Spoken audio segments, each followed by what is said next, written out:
Welcome to Workday's third quarter fiscal year 2023 earnings call.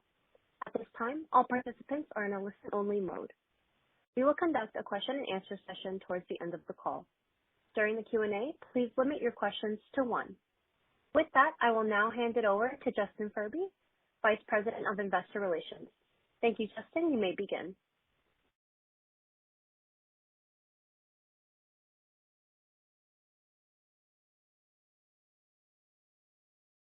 And Shana Fernandez, our co-CEOs, Barbara Larson, our CFO, Pete Schlamp, our Chief Strategy Officer, and Doug Robinson, our co-president. Following prepared remarks, we will take questions. Our press release was issued after close of market and is posted on our website, where this call is being simultaneously webcast. Before we get started, we want to emphasize that some of our statements on this call, particularly our guidance, are based on the information we have as of today and include forward-looking statements regarding our financial results, applications, customer demand, operations, and other matters. These statements are subject to risks, uncertainties, and assumptions, including those related to the impact of the ongoing COVID-19 pandemic and recent macroeconomic events on our business and global economic conditions. Please refer to the press release and the risk factors in documents we file with the Securities and Exchange Commission, including our 2022 annual report on Form 10-K and our most recent quarterly report on Form 10-Q for additional information on risks, uncertainties, and assumptions that may cause actual results to differ materially from those set forth in such statements. In addition, during today's call, we will discuss non-GAAP financial measures, which we believe are useful as supplemental measures of Workday's performance. These non-GAAP measures should be considered in addition to and not as a substitute for or in isolation from GAAP results. You can find additional disclosures regarding these non-GAAP measures, including reconciliations with comparable GAAP results, in our earnings press release, in our investor presentation, and on the investor relations page of our website. The webcast replay of this call will be available for the next 90 days on our company website under the investor relations link. Additionally, our quarterly investor presentation will be posted on our investor relations website following this call. Also, the customers page of our website includes a list of selected customers and is updated monthly. Our fourth quarter fiscal 2023 quiet period begins on January 15th, 2023. Unless otherwise stated, all financial comparisons in this call will be to our results for the comparable period of our fiscal 2022. With that, I'll hand the call over to Aneel.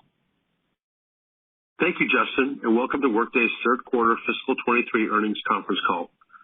I'm happy to report that we had a solid Q3 as we once again outperformed across our key operating metrics. There is no question that the macro environment presents increased uncertainty, but as we've said before, we are well positioned in this type of environment because our cloud finance and HR solutions are truly mission critical. As our Q3 results showed, more and more organizations are selecting Workday as their trusted partner to help them successfully navigate today's changing world. We remain confident in our ability to capitalize on the opportunity ahead and are pleased to announce our first ever share repurchase program with up to $500 million under authorization. This program will help reduce the rate of our share dilution going forward and is driven by our belief that our share price is undervalued given the long-term growth opportunity ahead. Barbara will share details shortly, but know that we feel confident that we'll reach a scale where we can roll out this repurchase program while continuing to prioritize investing for long-term profitable growth. With that, I'd like to share some highlights from the quarter.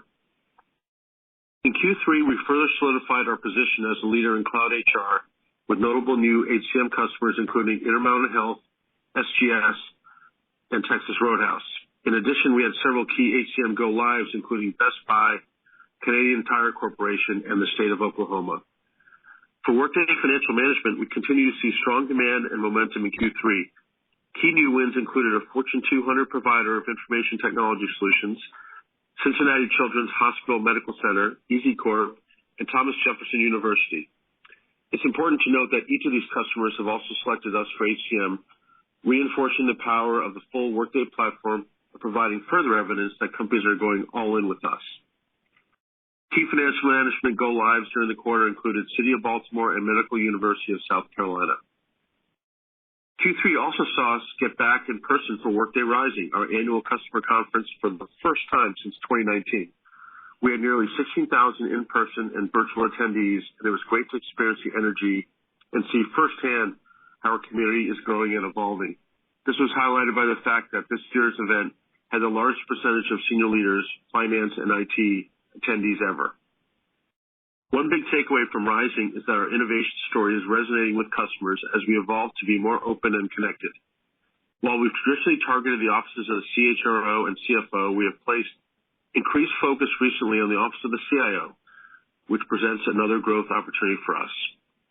One solution in particular that was a popular topic among IT attendees was Workday Extend.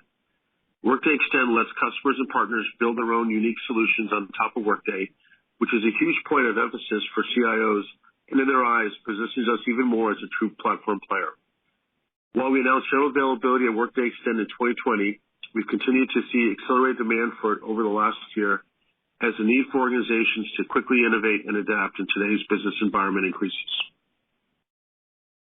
We also announced new, more personalized UX enhancements that meet every type of Workday user in the natural flow of their work, such as mobile devices, Microsoft Teams, and Slack, which helps us to address another CIO priority as they are more focused than ever on driving increased employee engagement. And finally, we further reinforce our leadership in artificial intelligence and machine learning with the announcement of next-generation skills technology that allows customers to more easily and securely bring skills data in and out of Workday.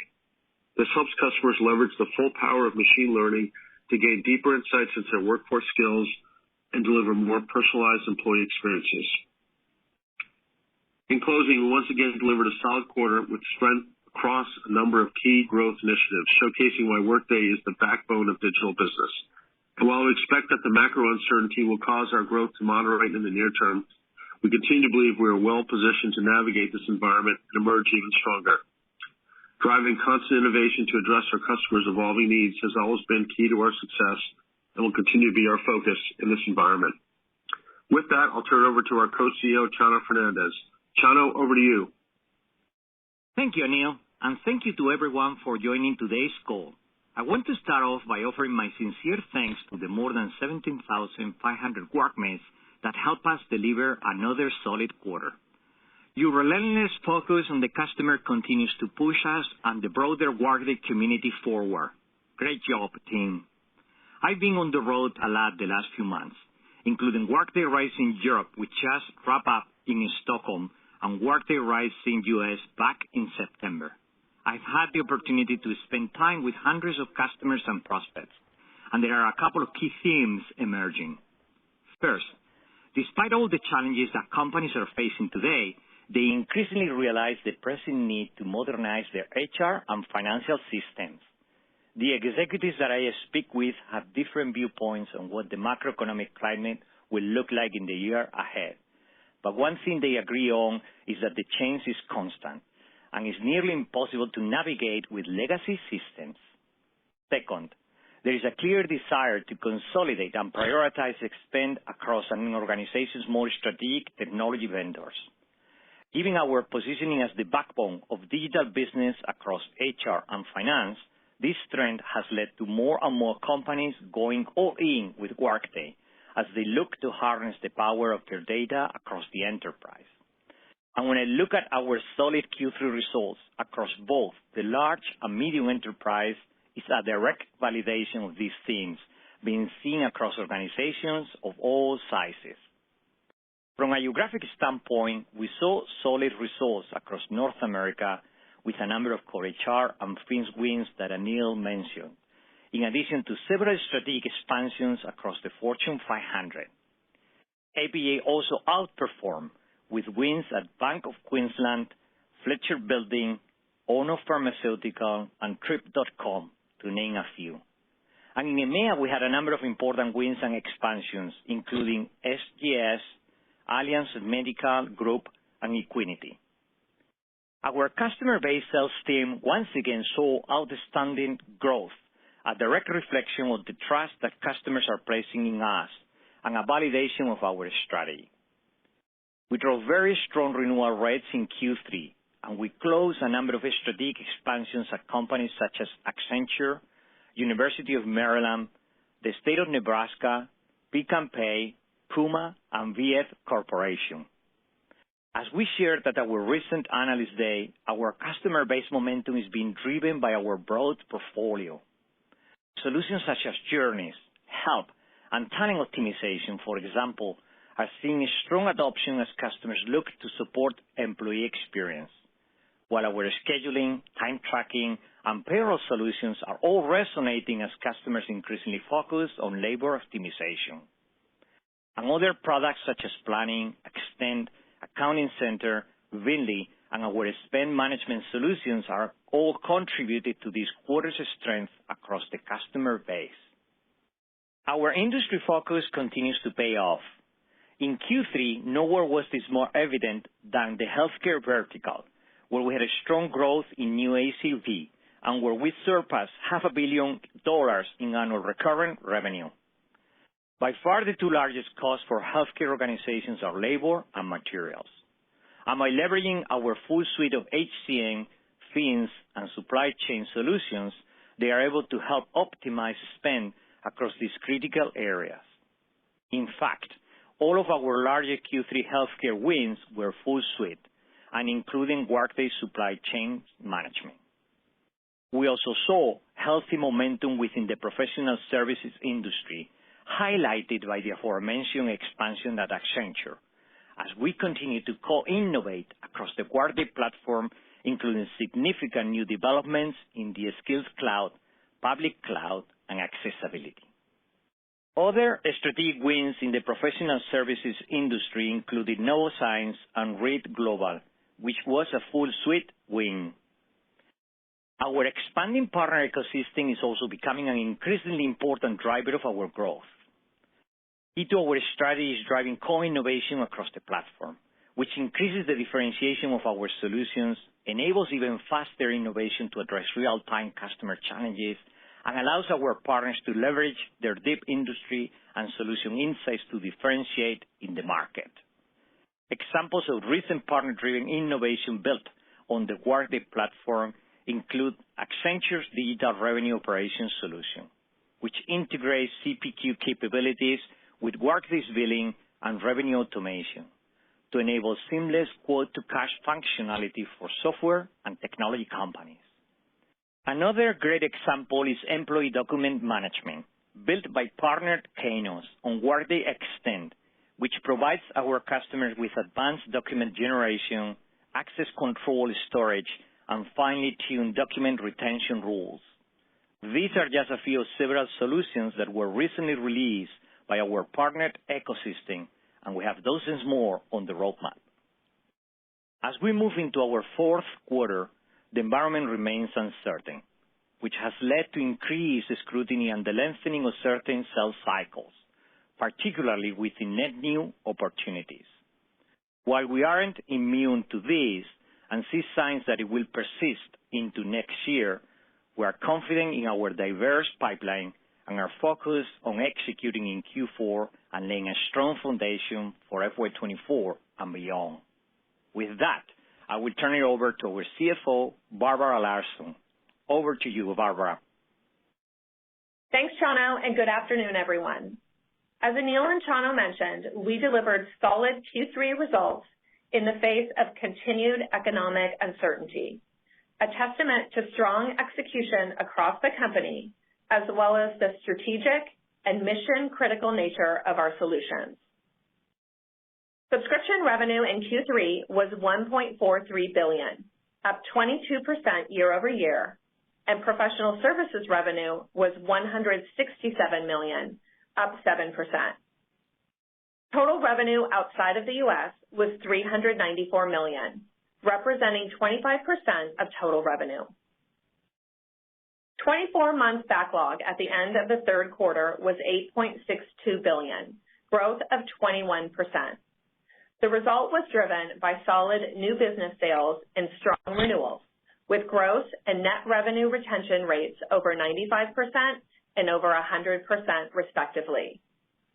Total subscription revenue backlog at the end of Q3 was $14.10 billion, up 28%. Our non-GAAP operating income for the third quarter was $314 million, resulting in non-GAAP operating margin of 19.7%. Margin overachievement was driven by revenue outperformance, favorable cost variances across the business, and the timing of certain expenses shifting into Q4. Q3 operating cash flow was $409 million, growth of 6%. Our cash flow this quarter was impacted by a $55 million semi-annual interest payment associated with our Q1 debt offering. We also paid off the principal balance on our $1.15 billion convertible debt with cash in October, resulting in a reduction to our non-GAAP diluted share count of roughly 8 million shares. Given the late Q3 timing, this share count reduction will be fully reflected in our non-GAAP weighted average share count in Q4. During the quarter, we successfully added approximately 600 net new employees, ending Q3 with a global workforce of more than 17,500. We expect a strong moderation of hiring as we move into Q4, but we'll continue to add key talent across strategic growth areas of the business, notably go-to-market and product and technology. Overall, we're extremely proud of the strong company-wide performance in Q3, and we're focused on executing in Q4, our seasonally strongest quarter of the year. Now turning to guidance, which reflects both the continued momentum in our business while also balancing an uncertain macro environment. With that context, our guidance for FY23 subscription revenue is now $5.555 billion to $5.557 billion, representing 22% year-over-year growth. We expect Q4 subscription revenue to be $1.483 billion to $1.485 billion, 21% year-over-year growth. We now expect professional services revenue to be $645 million in FY23, with the slight reduction driven by the delay of a large project. For Q4, we expect professional services revenue of $147 million. We expect 24-month backlog to grow approximately 19% year-over-year in Q4. We expect Q4 non-GAAP operating margin of approximately 17.5%, which includes some expenses that shifted out of Q3. Our FY23 non-GAAP operating margin guidance is now 19.2%.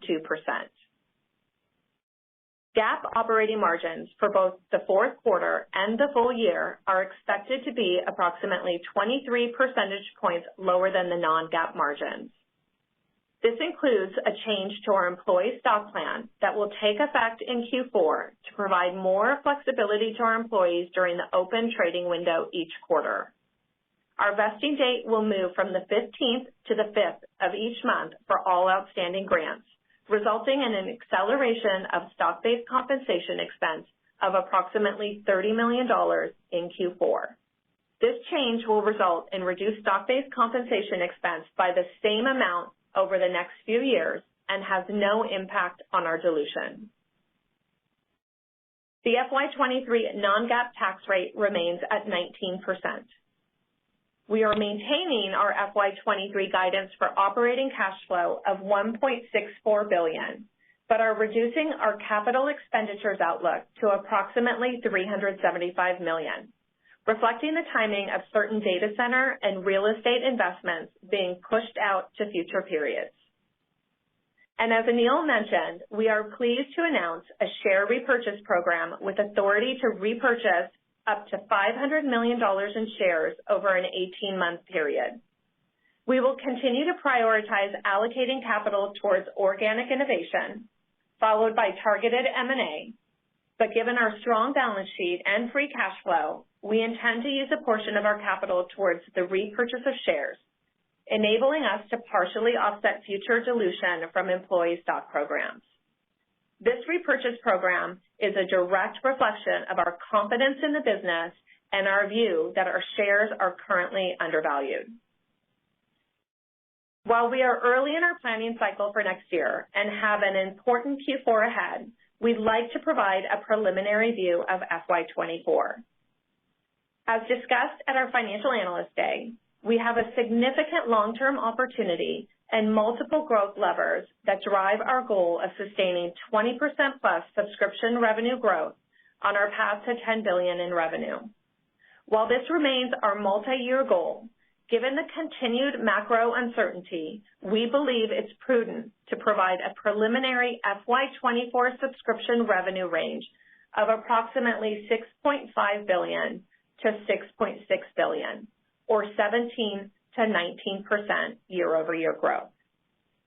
This outlook takes into account the lengthening of sales cycles that we're currently seeing impact our net new business.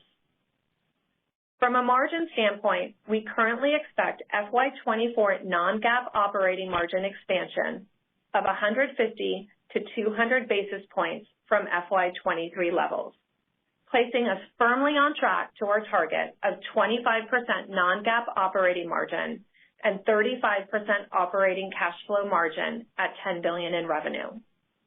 The expected margin expansion is driven by the scalability of our model, a strong moderation of hiring, and ongoing expense discipline.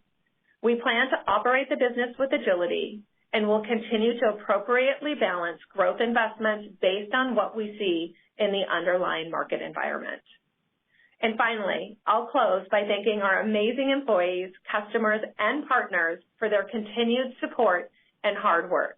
With that, I'll turn it over to the operator to begin Q&A. Thank you. We will now be conducting a question and answer session. If you would like to ask a question, please press star 1 on your telephone keypad. A confirmation tone will indicate your line is in the question queue. You may press star 2 if you would like to remove your question from the queue. For participants using speaker equipment, it may be necessary to pick up your handset before pressing the star keys. One moment, please, while we pull for questions. Our first question is from Kash Rangan with Goldman Sachs. Please proceed with your question. Thank you so much, and fabulous quarter given the macroeconomic conditions. I was wondering if you could give us some perspective. In some sense, this is the recession that everybody has been expecting. Nobody's going to be surprised. I was wondering if you could offer some insights into how Workday has been able to execute so well during a tough time when other software companies are facing headwinds. And to the extent we get some relief next year, if the economy does improve, that could you do even better considering that your results are actually quite impressive? Thank you so much, once again. Well, I don't think we'll comment on next year just quite yet, Kash, but thank you for the kind comments. I think the value proposition of our products, works in a downturn just as it does in a good market. Just like it did in 2008, 2009, and every other downturn. Chano, do you want to add anything? No, I think I agree with what you said, Anil. I believe the mission-critical applications of our solutions really resonates with our customers as they are modernizing their HR and finance solution. And as I said on my comments as well, Kash, there is a consolidation of spend across strategic technology vendors, and we clearly are being one of those these days. Thank you so much.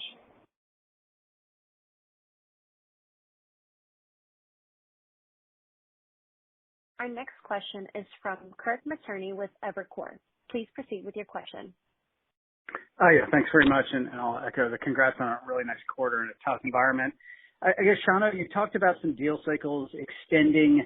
I was just wondering if you could talk a little bit about what you're seeing at the top of the funnel. Obviously, you guys sort of came out perhaps of the COVID recession a little bit later than some others. I think there's a fear out there that once we get through this current wave of deals in your pipeline, that there might be some sort of, cliff in terms of net new billings. But, it sounds like you guys feel pretty good about your pipeline. So I was wondering if you could just sort of expand on that. Thanks. Thank you for your question, Kurt.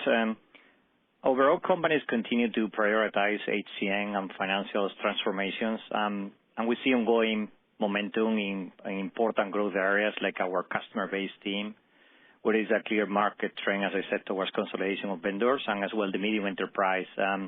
There's good pipeline momentum, but maybe, Doug, you can add some color in terms of pipeline and deal dynamics overall?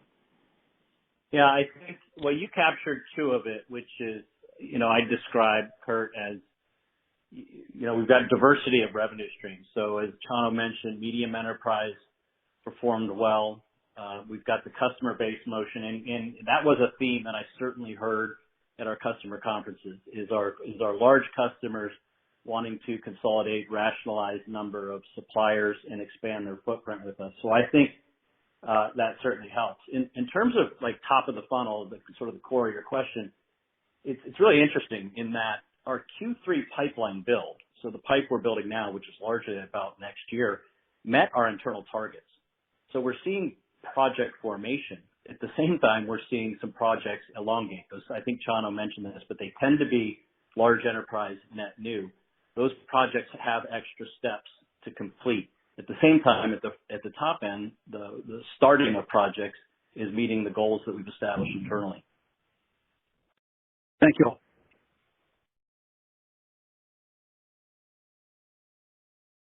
Our next question is from Mark Murphy with JP Morgan. Please proceed with your question.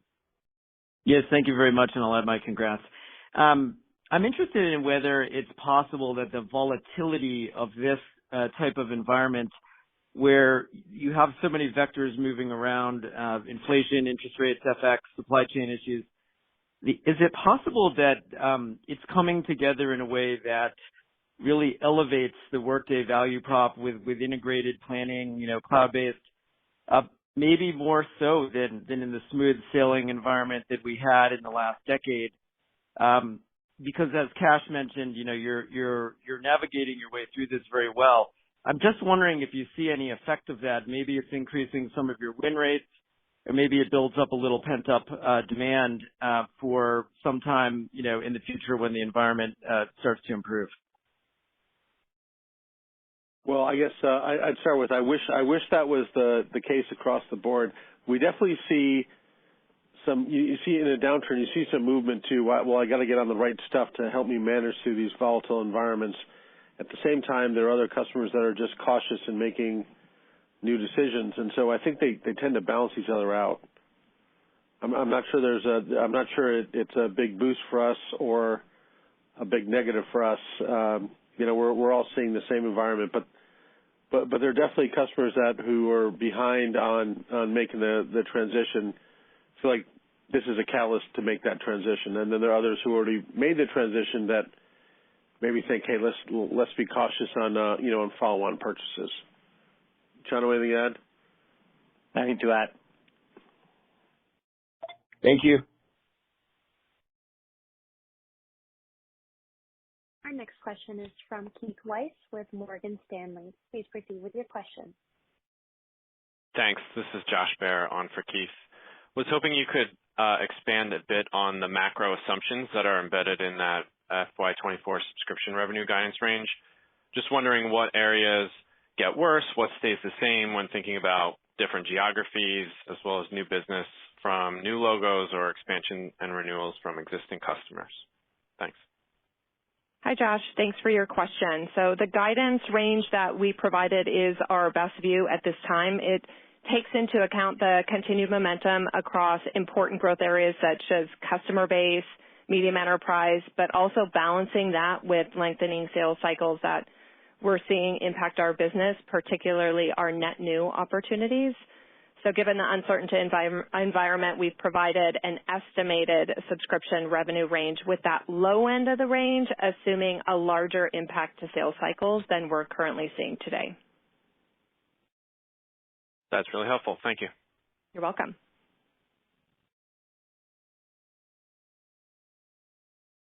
Our next question is from Brad Zelnick with Deutsche Bank. Please proceed with your question.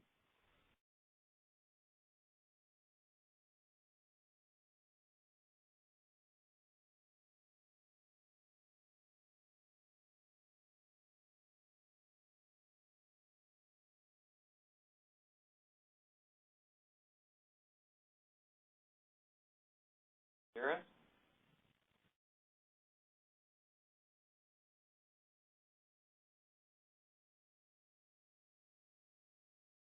Operator, can we go to the next question, please? Our next question is from Alex Zukin with Wolfe Research. Please proceed with your question. Hey guys, thanks for asking the question, and I'll extend my congratulations not only on the quarter, but on the prescriptiveness of the guide, both on top and bottom line, in what is clearly, a very uncertain and tenuous environment. So I guess maybe just the first one, if we look at the patterns emerging in the sales cycles in the business, I guess, Aneel or Chano, can you guys compare and contrast this with, from a pipeline perspective, going into 4Q? What are you expecting the impacts to be in your biggest quarter on bookings, on new ACV growth, on and maybe FINS versus HCM specifically, where you feel a little bit, better, or compare and contrast that? I think would be super helpful. Well, let me just offer a high-level commentary. I spent a lot of time with other CEOs, and this is not 2008, 2009. No one sees the world coming to an end like they did at that time. I think right now we're in a world of caution, where no one's quite sure what's going to happen, but things don't feel really bad. And so, but caution and stopping can sometimes look the same. And so it's kind of hard to predict right now. Every CEO I talk to is still relatively feeling positive about their business, but worried about the economic underpinnings of what the Fed is doing and the potential recession. And so I think the word that I keep coming back to is everybody's cautious. And I don't know Chano, how do you think that reflects in the pipeline and Q4 and other quarters? But this is not an end of the world scenario, not at least yet, like 08, 09. Yeah, thank you, Alex, for your question. I would say first, when it comes to HCM or FINS, we don't see any significant difference between one or the other. So they're proportionally impacted given the overall macro environment. When it comes to Q4, I would say we have the pipeline to execute on the quarter. Of course, that usually will not manifest as a prioritization because those projects have been already prioritized, but it may happen some lengthening of sales cycles, as we said before, particularly on net new deals and opportunities that they're more scrutinized on those, right? And Doug already commented on the overall pipeline for next year. Perfect. And then I guess if I think about what you're saying around net new and how well I think you're doing on renewals and selling into the base specifically, is it fair to assume that, in the near term there could be a bit more bookings concentration coming from existing customers, and kind of how important is that dynamic that informs, some of your margin commentary for next year, given it should be a little bit easier, it should be a little bit more predictable to sell into the base? Yeah, Alex, it is fair to assume that there will be more concentration on the customer base and areas like medium enterprise, as we said before, and then hence we'll, put more focus on our both marketing environments and sales go-to-market environment into those areas. Of course, that will potentially provide higher yield on these times. Perfect. Congrats, guys. Thanks again.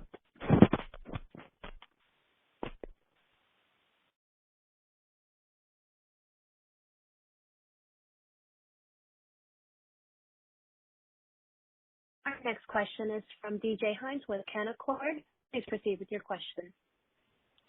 Hey, thanks, guys. Maybe building off Alex's last question there. I mean, there's lots of interesting partner commentary in the script. I'm curious about the level of collaboration you have with partners on what they're working on with Extend or in industry accelerators. And assuming you have visibility there, maybe you could talk a bit about where you draw the line on what Workday might own or build directly versus what you let go to partners. Pete, you want to talk about the product side first, and then Chano can talk about the partner side? Sure. Thanks again for that question. As you heard us talk about, the momentum with Extend that we've seen recently has been great. We talked about that a lot, both in Stockholm and in Orlando at our user conferences this year. Now over 750 applications in production. When it comes to where that momentum is coming from, it is customers and it is partners as well. Partners are beginning to build on the Extend platform and extend Workday applications, as well as build net new applications that connect with HCM and financials. So far, our customers have been getting value through both of those. The question of where do we draw the line between what is ours and what is our partners, I'll hand over to Chano. Yeah, I think as I commented on some of my prepared remarks, clearly driving co-innovation with our partners across the platform is very critical and important. You would say, where do you draw the line when, something is kind of what you would define, or I would define the last mile in a particular industry, or we need some more content-driven specific understanding of that, value add in that industry with a partner. There's where we see an opportunity to collaborate with our partners. I mentioned some of the solutions that we're building with some of them for different industries, like, the revenue operations solution. Again, that is very critical to the software and technology companies. There are others that would be a bit more, let's say, across industries, like the document management, employee document management that I provided on. But honestly, we don't see that as a core, let's say, value add from us in terms of building that solution. But of course, it's adding value to our customers there, and partners take just advantage of the maturity of Extend to bring that value add that is resonating with our customers. So we're really pleased, as you can imagine, that partners can differentiate and bring additional offering to our customers. Yeah, makes sense. And then, Barbara, maybe I could sneak in a follow-up for you. The buyback's great to see. Us analysts always ask for more. Why not be more aggressive, given where the stock is, the strength of the balance sheet, expected cash generation next year? Like, what were the considerations there? I'll answer that one, because I think Barbara probably wanted to do more. You just don't know what you're going into a tough economic environment, and cash is king. And so we wanted to be conservative, and if we come out in a good market environment in the next 6 to 9 months, you definitely could see more, but there's just a balance of risk. Yeah, perfect. Okay, thank you guys. Congrats.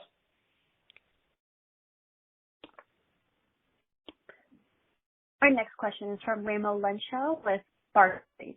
Please proceed with your question.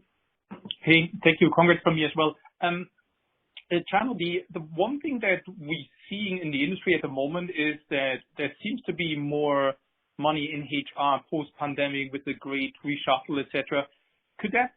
Are you seeing that in terms of interest of pockets or where customers are? And do you think that's kind of more a short-term thing and we're at the back part of that trend? Or do you think, HR, HCM strategically is having a new position in the enterprise?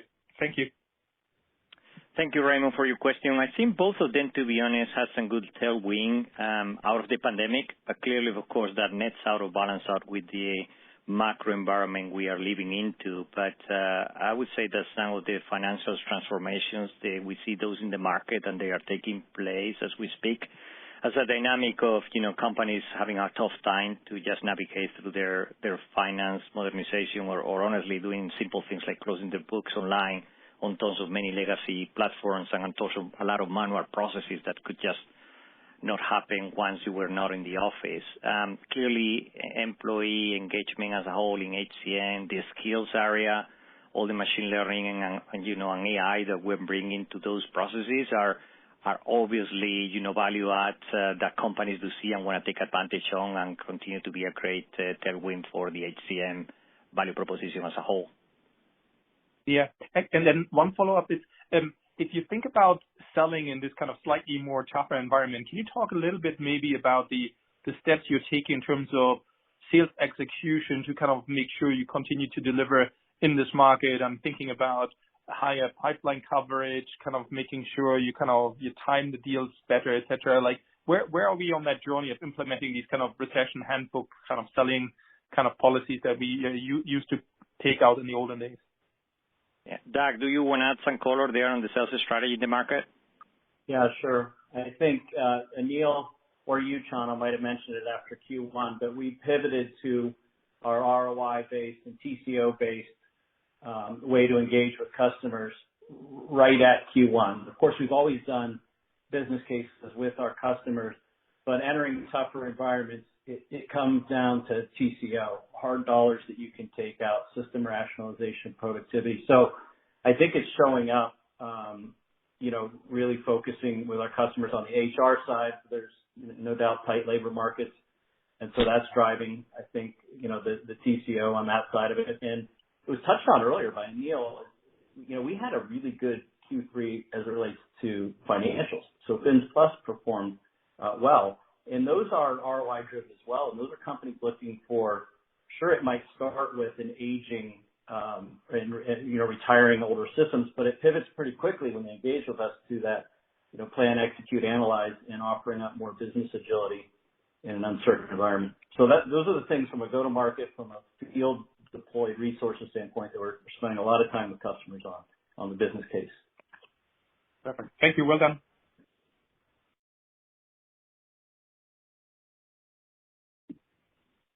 Thank you. Our next question is from Brad Sills with Bank of America Securities. Please proceed with your question. Oh, great. Thank you so much. I wanted to ask a question around, backlog for next year. I think, Chano, you made some comments that you feel good about Q4 pipelines, heading into Q4. The question on everyone's minds is really, what about next year? There's a lot of moving parts.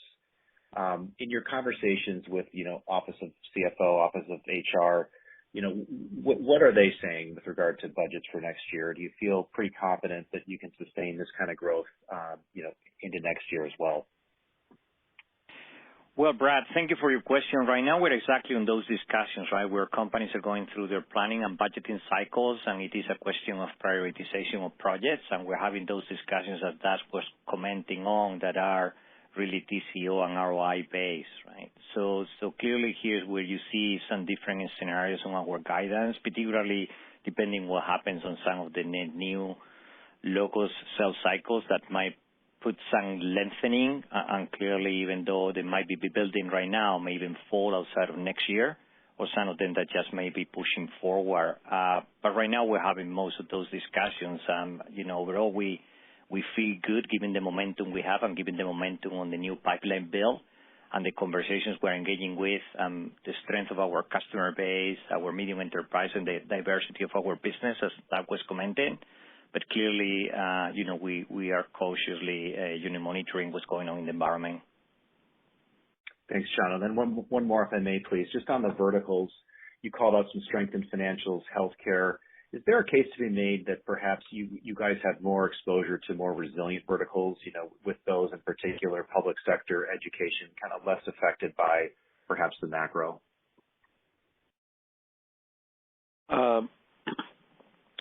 We're pretty diversified across all the industries, and some have held up better than others. When I look at what's happening in Silicon Valley, we definitely have a bunch of tech companies, but we're not exposed to tech the way maybe a newer company might be, where they got a huge amount of exposure to just tech companies. So, and our tech companies tend to be the mature, large companies. So, I don't think there's any particular sector that's held us up. I would say financial services is strong, though. The one beneficiary of rising interest rates is the financial services sector, and they continue to grow, and we have a very strong presence there. Thanks, Anil.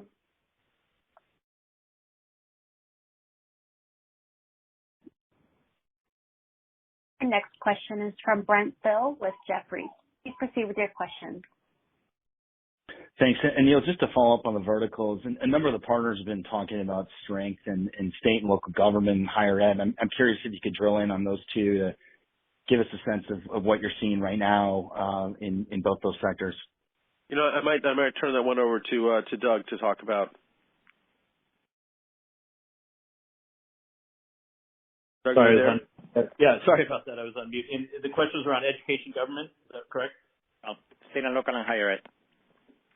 Yeah. So both performed well in the quarter. We had a number of Workday student deals, which for a while there we were doing a number of financials, HCM on the higher ed side, but we took down some student deals in the quarter and showed really nice growth in Q3. And so we feel good about both of those both of those verticals right now. Barbara, can I just follow up real quick on international? It was the lowest growth in 5 quarters. Is there anything to point out in Europe versus the U.S., kind of just the classic spillover of what we've been hearing, or is there anything specific going on in execution? Can you just compare and contrast what you're seeing? I would say clearly the environment is more uncertain in Europe. Obviously, on top of everything else going on in the world, we have energy as a big challenge. And where we see, let's say, an increased signs of deals and sales cycles lengthening, that tends to happen in Europe. And I would say in general, we're more cautious overall what's going on there in the near relative terms than in other markets and other segments. Great, thanks. We have time for one final question from Scott Berg with Needham. Please proceed with your question. Hi, everyone. Thanks for taking my questions, and I guess this one will be relatively straightforward. You all called out slowness in the enterprise segment a couple different times. We talked about the mid-market being, I guess, relatively untouched. Can you help us kind of understand maybe what's going on in the mid-market to not really see any weakness today? I think that's an interesting kind of a change, at least relative to what we're seeing out there. And then as we think about the guidance within the mid-market, is the slowness or maybe additional macro uncertainty that's impacting the low end of the guidance, do you have some sort of conservatism baked into any potential slowdown in the mid-market also impacting that guidance? Thank you. Yeah, I guess we've not said that the mid-market is not impacted. What we said is that, of course, we had overall more strength in the medium enterprise and in the customer base. If you look at where it tends to happen, more scrutiny around either the business case or additional approvals, clearly those are on the larger deals and larger companies that we tend to see it more. Our value proposition is strong and resonates, and quicker time to value, fixed cost of implementations, very predictive ones across HCM and finance in the mid-market, brings good ROI, brings good total cost of ownership in terms of the financials and HCM transformation as a whole, and that is a value proposition that mid-market is taking the say on a faster clip as they are modernizing their legacy system and their platforms.